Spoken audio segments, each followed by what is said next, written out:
Bilang bahagi ng pagdiriwang ng ika-30th Police Community Relations Month, nagsagawa ng Information Awareness Drive at Livelihood Training sa Barangay Bundok ang Regional Police Community Affairs and Development Unit Mimaropa sa pangunguna ni Police Lieutenant Colonel Roderick D. Tonga, Officer in Charge, Katuwang ang Calapan City Police Station, sa pamumuno ni Police Lieutenant Colonel Danilo Dris Jr. sa Barangay Bundok, Calapan City, Oriental, Mindoro noong ika-23 ng Hulyo taong kasalukuyan. Unang sinagawang Information Awareness Drive bandang alas 8 ng umaga na dinaluhan ng mga opisyal ng barangay at mga miyembro ng komunidad.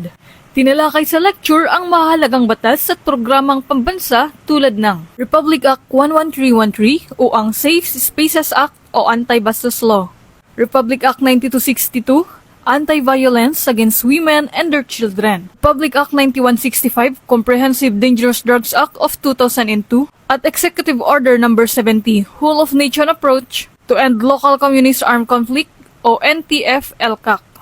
Layunin ng aktibidad na mapalawak ang kaalaman ng publiko ukol sa mga karapatang pantao, gender equality, kampanya kontra droga, at pambansang kapayapaan at kaunlaran. Matapos ang lecture, sinagawa naman ng isang livelihood training program kung saan tinuro ang paggawa ng dishwashing liquid bilang isang praktikal at sustainableng kabuhayan para sa mga residente. Kabilang sa mga kalahok, ang mga opisyal ng barangay at mga miyembro ng samahan ng kababaihan sa barangay na aktibong lumahok sa hands-on training. Ang mga gawain ito ay patunay ng patuloy na pagtutok ng Philippine National Police sa pagpapatatag ng ugnayan sa komunidad, hindi lamang sa pamamagitan ng kaalamang legal, kundi pati na rin sa pagbibigay ng konkretong suporta sa pangkabuhayang aspeto ng mamamayan.